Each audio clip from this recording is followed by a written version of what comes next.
Welcome to the Present and Sober podcast with your hosts, Sam Goldfinch and Ellie Crow. If you want to make your life bigger, not smaller, then this is the podcast for you. If you can sense that you're destined for more and you're curious about how drinking could be holding you back, listen in and come on this journey with us. Through the interplay of mind and body practices, we will help you elevate your daily life and discover the wonder and potential of going alcohol-free. Let's make life bigger together. Hey, you lovely bunch. Okay, here we are. So this week we're talking about I get it intellectually, which is something that we may hear ourselves saying a lot or other people saying a lot.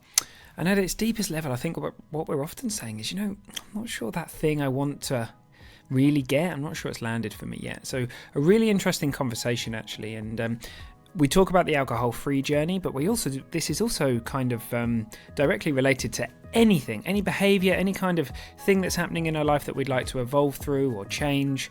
This is going to be an awesome couple of episodes actually for you. And it was such a connected conversation. We just loved this one, so we're really excited to put it out there. Other than that, just a really, really quick 10-second announcement. Very, very soon, we're going to have a new Stay Stop solution launching. So we don't get to do them very often. So if you are thinking, God, I'd like a bit more information, or I'm definitely in for that and would like to raise a hand, pop your name on the wait list. You can do that in the show notes. Go find the link. It's super easy. It'll take you about 10 seconds. And it's the best thing to do because you're always going to hear about it first. If there's any kind of special event or anything we're running, you're going to hear about it there first and all those kinds of things as well. So we're super excited about that. It's coming up soon, so definitely go and do that today. All right, team, can't wait to put this out there. Without further ado, I'll hand you over to me and Ellie. See you there. Recording in progress.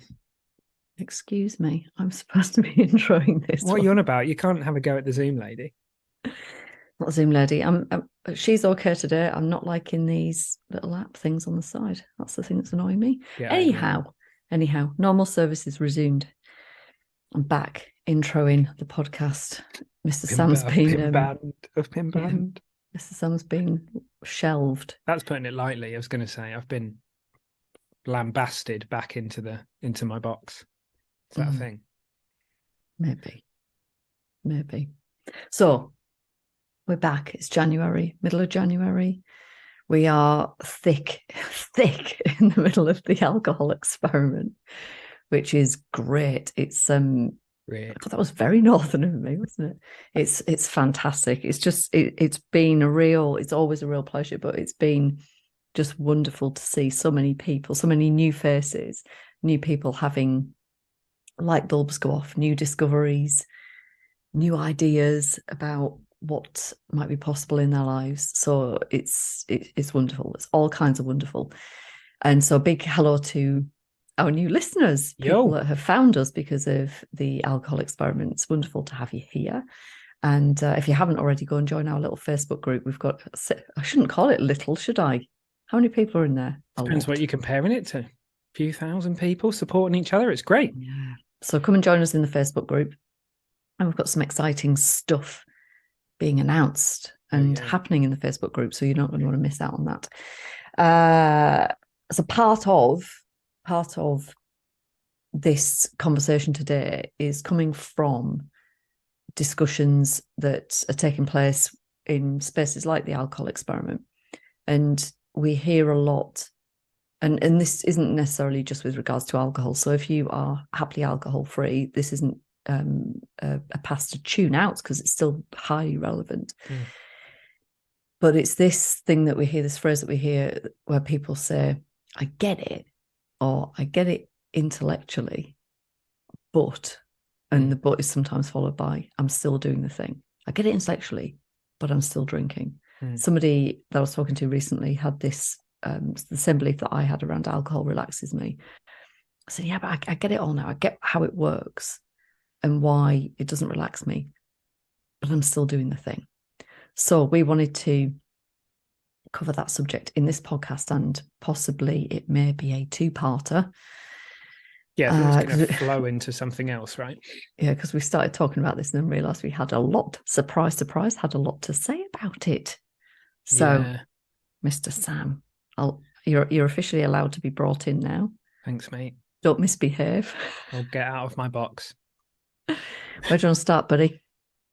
Where do I want to start? Yeah, well, I just want to, that whole thing of I get it intellectually. I think if we're very honest and we look inward, what we're usually saying when we say that is the real me at the core of this doesn't really get this right now, doesn't really see it as true, doesn't really believe it as true. Or another layer of maybe perhaps not even the real me, like at the level of who we really are, I think we do. But I think at a deeper level of our mind, we kind of don't get it. So, consciously, we're saying, I get it consciously, like the words are in my head, I've remembered it, but actually it still makes sense for me to do the thing. And I'm sure for any of us, we could write a freaking massive list of things that we should, in inverted commas, or shouldn't be doing. But we're still doing them. And that it's an interesting thing to look at, because ultimately seeing something is not the same as remembering the set of words, is it? So words are like a signpost. They point at something. They point at a truth. We were talking about the old classic in spiritual circles, which is the finger pointing at the moon. And it's like, if the finger pointing at the moon is describing awakening or sort of whatever it may happen to be, anything, right? We look at the finger, which is analogous to the word, and we're like, oh yeah, I get it, Sam. I can see that. But actually, we haven't truly touched that at which it's pointing at. We haven't looked at the moon yet. We haven't really touched that space. So what we're going to bring up and look at as we go on this journey together is, well, what does it really mean to know something? Like, because it's very, very different to getting it intellectually. And there is a danger when we say to ourselves that I get it intellectually, that we just move on. We go, so it's not there. It must be somewhere else. And we may innocently stop looking. So there's a real power in being kind to ourselves and saying, yeah, actually, do you know what? I don't see it yet. And that's okay. Like, we're all human. We're all on a journey. We're all on a path. And for all of us, we all have blind spots. We all have stuff we can't see. And for some of us, it's about food. For some of us, it's about relationship. For some of us, it's about, I don't know, anything. Could be anything, right? And the thing that I think is really important here for everybody to know, whatever you're doing or not doing, if you can be forgiving of yourself and compassionate to yourself, you're going to have, one, a far easier time of it, and secondly, you will make far more progress than you could ever imagine. The thing that keeps us stuck is when we start judging ourselves for, like, this is a great example. Well, I know I've read all of the books, I know all the stuff, so why am I still doing this? And that isn't going to help you. The thing that's going to help you is being willing and open to your experience and loving yourself enough to see what you haven't seen before, what might be there, what else is possible.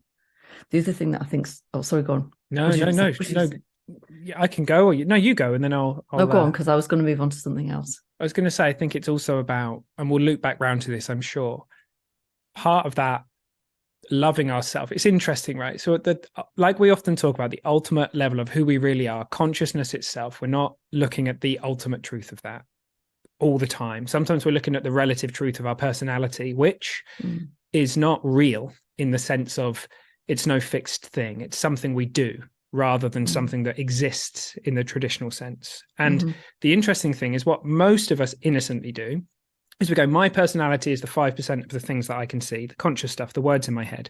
Hey, there's a sea of stuff in your unconscious. And look, it's not bad. It's a part of you. It's a part of that that you, in inverted commas, that's a personality. That's a part of it too. So part of loving all of that is about loving all of that. It's about inviting all of that in. It's about knowing that you're far more in so many different levels than you possibly know. And yeah, and that's really powerful. That really gets to the heart of, why am I still doing this thing? Well, at some level, biologically, physiologically, unconsciously, unconscious mind wise, wherever it happens to be, there's something to see. And knowing that and being okay with where you are, even if you'd consciously like to be somewhere else, and really understanding that you really are just doing what makes sense right now. And that's a huge thing. Like Ellie said, that's massively important, because just because, like we said, just to loop back round, just because you get something intellectually, knowing how to ride a bike intellectually makes no freaking difference. You get on the bike, what do? You fall flat on your face because you don't have an embodied understanding yet, right? Yeah. I was thinking about something and I've lost my train of thought. Surprise, surprise. Sorry, mate. Back to normal, aren't we? No, this happens in these conversations because there's so many facets to it. And I was talking to a lovely lady this morning, and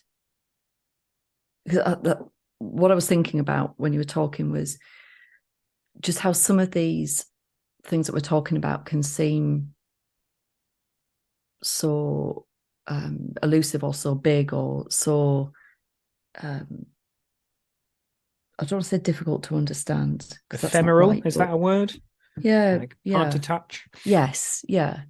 And just being open, just being willing, just being curious. Like, you don't need to. There's nothing to do. There's nothing to do.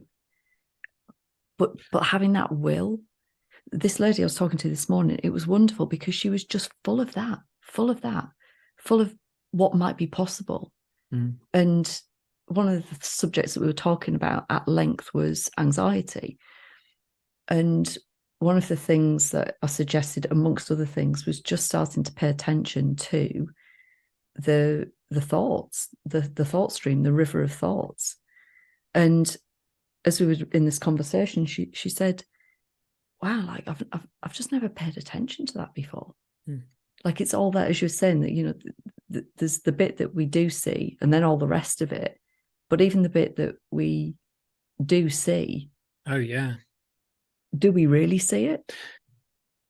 You're right. Like, it's like looking at a vista, looking at some incredible, beautiful thing, and we think we're looking at it, but really we're very often focused in on one thing. And actually, to truly say what's going on out there, like in the room around you, around for any of us right now, you can do this. You look around you, you're like, yeah, I know this room, but have you really sat and thought about it? Like, pick one object, right? It's like, what had to happen in order for this thing to exist? Like, how much like creative energy, how much thought, what led to this being here? There's a world in every mini world around you. And because we're human and we filter out, and we need that in order to be able to move around, and we need to be able to say that's important, that's not. We forget that. So to invite that back in, like you say, to just be like, wow. This experience that a lot of people have when they sit for the first time meditating, they go, oh my God, I'm way more creative than I thought I was. A lot of the time we're just noticing stuff that we haven't noticed because we haven't been aware of it going on. So yeah. I love that. Well, just before we move on, it is really powerful what you've just said, though, because I don't know how much of Joe Dispenza's stuff you've read, Ellie, but his stuff's quite cool. He talks about he's a really interesting guy. If anyone wants to check out his stuff, he's kind of like, his first book is Giving Up the Habit of Being Yourself, or something to those words. Like, it's really interesting. And he talks about, the personality as a construct, as we've spoken about a lot. And what a lot of us do is we accidentally, innocently rehearse the past version of ourselves. We wake up in the morning or whatever it happens to be, and without even knowing, because we're not creating, because we're not going, how do I want to be? Because we're not doing what that lady said and being curious and going, I wonder what might happen. We just innocently kick into auto and we just start rehearsing things. And we don't even know it's happening. And then we see through the eyes of the past and we react instead of act. And it's the raising our level of consciousness. Like we often say again and again and again, that just focusing on that North Star of like, who do I want to be? What do I want to have happen? What do I want to create in my life? That is like so freaking powerful. It seems so simple, but it's amazingly powerful. And most people, I think a lot of us, we've exotified, to use a word that I possibly made up. Where did that come from? We've made exotic. I think it comes from one of my favorite teachers, Rupert Spira. I think I heard him say it. We've made exotic what it means to be a creator of our life. It is as simple as bringing in the act of creation by wondering, by using vision, by being a visionary. It's no more complicated than that. Yeah, do you know what? That links into something. There's a guy I love. I love many guys. There's a spiritual leader I love called Michael Beckwith, and he was talking about the difference between remembering and recalling. Mm. And Yeah. it's really interesting if you think about, like, because you mentioned it earlier on, having to remember a certain series of things, or like there's something that we've, I don't know, read or picked up somewhere, or like my daughter's doing her times tables, and she's having to remember the times tables. There's a difference between that and recollection. Recollection is pulling something to the foreground that we already know, deeply know. Yeah. And so where we can take this position of being open and curious and wholehearted, that creates the environment for recollection. And then we don't need the remembering. We've got the recollection.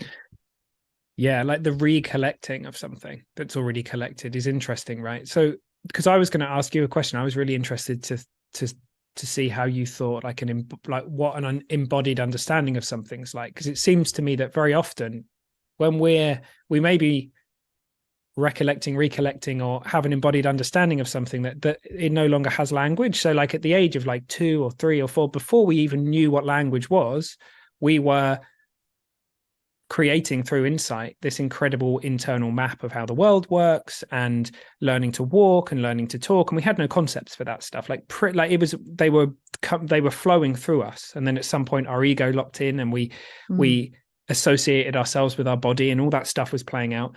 So it's built in for us to develop embodied understandings of stuff, and often we don't even know. Like, you know, with a lot of the work I do with a lot of my teachers is very much about, well, you know, you have an embodied understanding of how gravity works. You can get up, sit down, foot, like before you know that, you fall over a lot and you're figuring it out and you're trying to, but you don't have language. You don't need to be able to understand it. Pre the understanding that we had of germs, some of the areas where we messed up is where we didn't have like an understanding of how those things work, but they still operated. And in the places where we get it right, we're good. And in the places where we're off the mark, we're not. So what's your, when it comes to an embodied understanding, like how does it look to you? Like what does that mean in your understanding? Gosh, a big question, Mr. Sam. Booyah. Well, I mean, you could pick, I guess it might be easier to answer in terms of a specific. So if we're talking about like the difference between like intellectually getting that there's no benefit to drinking, for example, and an embodied understanding. Well, to me, it comes back to will. Because if you're in the kind of space that this lady was this morning, if you have the will, the intention, you're prepared, even if you don't know how, to create this environment for, it's like learning, but it's not, it's a recollection. Then you open yourself up to experience that you otherwise wouldn't have. So if you, as you said at the beginning, if you get it intellectually and then switch yourself off from being able to invite anything else in, then it's entirely limited. Like you're not going to have any kind of felt, lived experience. So the embodied understanding comes through felt, lived experience. Yeah, that's cool. Yeah, will is go on, sorry. I was going to say, it's practice, right? It's having the will to practice. And practice could mean many, many different things, but it's the will to practice over and over and over again. And I think that is the difference that I see so regularly with participants in things like the live alcohol experiment. There's a difference in the level of will, I think, which could be for many, many reasons. And again, it's not a point of like one thing's better or worse than another. It's just different. That's cool. I like how you said that. I think I might see it slightly differently. And it's all words, so I'm to me it kind of looks like like in terms of will, which is like that decision to do something no matter what. That's in the sense that I'm talking about it anyway, which is very different to willpower, which is grinding something out and gritting it. To me, it's about the will to continue to have the courage to look in the direction, which may mean you may mean that by practicing. I don't know if we're on the. So, for example, Sydney Banks said, "Look in a direction and do nothing." As it seemed to me, he wasn't saying do nothing and like literally just like sit on your bum and do nothing. It's keep looking. Like, how do you want to be? Yeah. Like, I want to be like that. I want to be like that. So, yeah, that seems to be super powerful. That if we, no matter, we hear things like, oh, we only really fail if we give up and these kinds of things. Well, at their heart, to me, it's like, it's not about grinding it out. It's not about effort necessarily. It's about the courage to just say, okay, it's still making sense for me to do this thing that consciously I doesn't serve me. Okay, well, how would I like it to be different? Reliably, I don't know about you. So a few times I've been asked this week, mate, what's the difference between people who get there quicker, I'm like, I don't know. Some of it's a mystery, but the thing that seems to be reliable, no matter whether you've got ADHD, certain set of genes, OCD, whatever it is, right? Whatever hand of cards you've been dealt neurologically, biologically, any of that shit, the thing that is powerful beyond anything else is exactly what you've been pointing at. The courage to just continually look and to create and to move forwards. Yeah, absolutely. Absolutely. Yeah. That's the thing. Like practice doesn't necessarily mean a physical practice. It can do, but it doesn't have to be. But that will to continue to show up. Like I was describing, so in part of this conversation with this lovely lady this morning, I was talking because what I'm trying to do is encourage her to, and I know that she's got it because she's reached out, she's on the call, and she's surrendering. Like, I want things to be different, and I want to learn, and like she's got that whole thing going on. She's open, and what I wanted to give her within the conversation was the encouragement to keep going, because we're human beings and we are going to falter and fall over and all sorts of things. And so by way of illustration of that, I was talking to her about what happened on that call last night that we were on, where I'd inadvertently checked that my camera was off and forgot to mute myself. And then so we're on an internal This Naked Mind call with Annie, and then I hear Annie say something about children with British accents, and I thought, oh fuck, I've forgotten to mute myself. And so on the replay of the call, you can hear me going, if you don't let me listen to this bloody call, you'll be going off to bed early, or something along those lines. And so I was sharing that with this lady. I was saying, like, there are moments where we're going to be absolutely human, and then we've got a choice. We can get caught up in the thoughts around those things and the judgment and all of that, or we can recognize it for what it is, and we can go back to the practice, whatever the practice is. And so I think that is an important part of it too, because there isn't like a before and after. Maybe it might be different when you're not in a human suit, but we're in a human suit. So I don't think there's this defining point of before and after. I'm with you. I think the interesting thing, well, this is how it looks to me, is that the energy, like who we really are, wisdom, will is not coming from the conscious mind. It's coming from authentic desire. It's coming from you. And any practice that we may do in terms of, and here I'm talking about practices that people might think about, meditation and these kinds of things that people often think about. The energy's in you. Like the practice is a channel for that, but you are the energy. Like the practice isn't a requirement. They can be beautiful, but it's not a requirement, right? It's coming from you. And it seems that it's a bit of a funny one, right? Because when we're willing ourselves to have will from the conscious mind, that doesn't look like it to me. It looks like riding the wave of what's coming from the deepest level of who we are and catching that wave. So it doesn't look like willing ourselves into having will looks like trying to use willpower to me. It looks like trying to make something happen that we don't feel yet. And so really that question of what do I want? So it really can often be as simple as what do I want to have happen? Because that answer, everything will follow from that. And look, here's the thing I found a lot as well. I don't know about you. I hear a lot of people say, I don't know how to do that, Sam. Like, I don't know how to, there seems to be like a block there. And I think it's, if that's where you are right now, then it might be a really wonderful thing to grab a coach or to hang out with some people that you think can guide you there. Not because they're going to be able to like implant something in you that you don't have. You've got it, but it may be that you don't quite feel safe to go there yet. And you don't, again, it is just about asking yourself the questions. Powerful, like the really powerful questions we often ask, right, mate? Like, if I woke up and everything was exactly how I'd love it to be, what would it look like? And if you hear your mind going, yeah, but, and, just smile at it. Allow yourself to build that picture. And it doesn't have to be all in one go. You can just ask that question lightly, put it on the back burner and see what comes to you. And there your will be, it will flow through that. You're not going to beat yourself mentally into this stuff. It's going to come from somewhere deeper.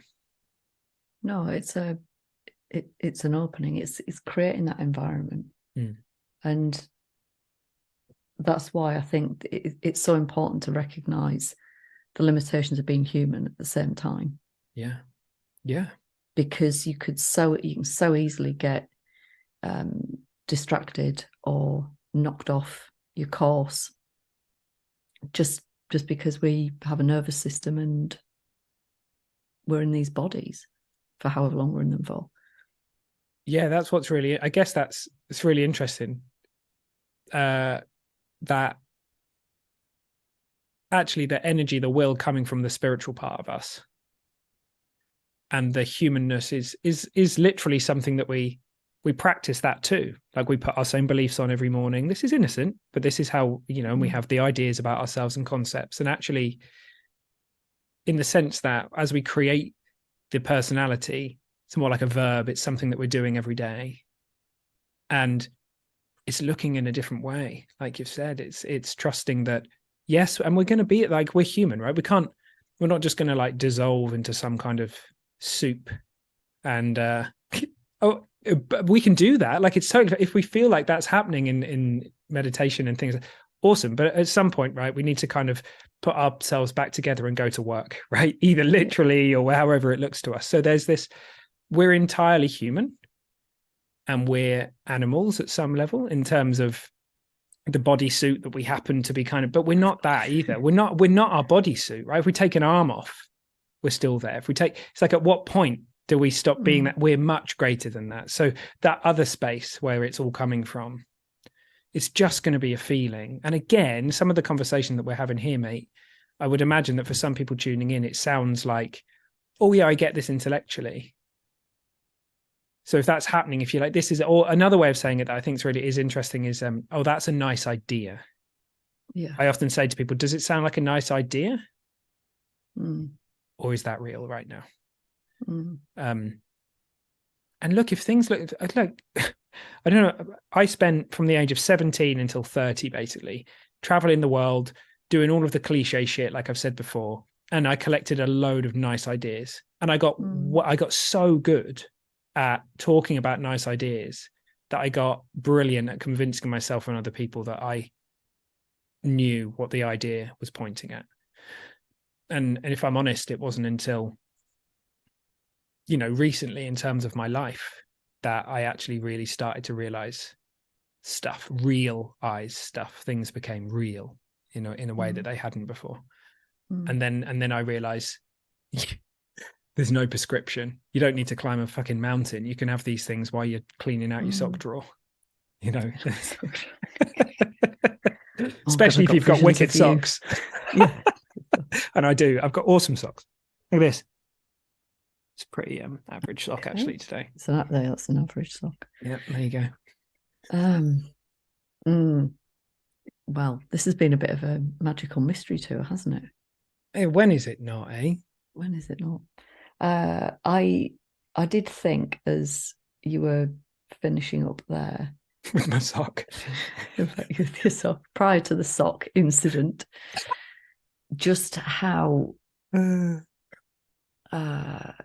wonderful it is to get a group of people together at a similar-ish stage to start cultivating this environment and inviting stuff in. And that's what we did last year, right? With Stay Stopped. Yeah, we sort of set that North Star and went for it. Do you know, for a minute I thought you were going to say, I can't help but think how wonderful it was to do a podcast with you each week. But there you go. My dreams were dashed. Well, we're not a group, are we? No, that's we're true. A duo. But no, I hear partnership. You. I hear you. Somebody thought that you were my oh yeah, because of our Oura rings. My main squeeze. Your main squeeze. That's a brilliant. That's a great term. I've heard that very few times in my life. That's interesting. No, but anyway, to get back to the amazing point you were making, yeah, it is, because look, from my personal experience, I've often said I had a community of me and books and reading and blogs, and actually that is really different to being in a collective group of people who, yeah, when we say the same stage, it's like people looking in the same direction, right? People are curious to know yes. what's happening and what is this the real you they keep fucking bleating on about, like what's that when it's at home? And yeah, it's powerful. Like, it's really, really powerful to do things like that. 100%. So watch this space. Watch it. This exact space. This one exact coming space. soon. There's a Stay Stopped solution coming very soon. Yeah, and many of these things, the kind of North Star for us behind that is we both know that neither me nor you can give anybody an insight. We can't give anybody that. It comes from you. It comes from the truth of who you are. Like that, it can only work that way. But what we can do is, with love and with joy, create this space where people are hopefully more likely to feel safe and then have these insights, right? Like create this yeah. And I know that we're both so passionate about that. So yeah, I love it. I can't wait to do it. And also, just whether it's with us or wherever, like just orienting towards, if you think that is the right space for you, rather than are they gonna like teach me necessarily all the things my intellect wants to know, but actually, is that the container in which I want to go on this journey? Because just because someone like knows a bunch of stuff, it doesn't mean that it's the right container. And these days I'm much more guided by my inner knowing on that stuff. Yeah. Because that's the most important thing, is that you go into somewhere and you learn a bunch of concepts, you learn a bunch of stuff like we were talking about at the beginning of this. Okay, great. Or you go somewhere else and you have one realization. Like Sydney Banks used to say, if you see one spiritual fact, it will change your life forever. Good old Sid. Love Sid. Love that man. Yeah. Right. That seems like seems like a really lovely place to click the old pause button. Yeah. I think there is more to be said in a slightly different area, but we'll come on to that very soon. Not a single mention of a badger this episode. We'll see what we can do about that next time round. Yeah, we definitely need a badger. About badgers. It's my spirit. We need to animal. Insert a badger. Where? Oh God! In yourself. God, I'm gonna hit stop before you start. I don't know, some horrific chain of thought. Yeah, you're right though. I'll get some badger themed socks. That would be a good thing, wouldn't it? I'd love that. That's a Christmas present in the making. Epic. I've only got to wait a year, for goodness sake. Write it down. Technically, it's less than a year. Write it down. Technically, okay. Not by many days. Right, team. Love you all. Am I okay to click that square button, Ellie Crow? Yes, you may. Thank you very much. Permission. I'm going back in my box now. Awesomeness. Awesomeness. That's all I've got to say. Really enjoyed that conversation. The next one's just as great. So be sure to tune in. Check it out and tune in next week. And don't forget, go get your name on the wait list for the next Stay Stopped if that's something you're even the slightest bit excited or interested in. See you soon.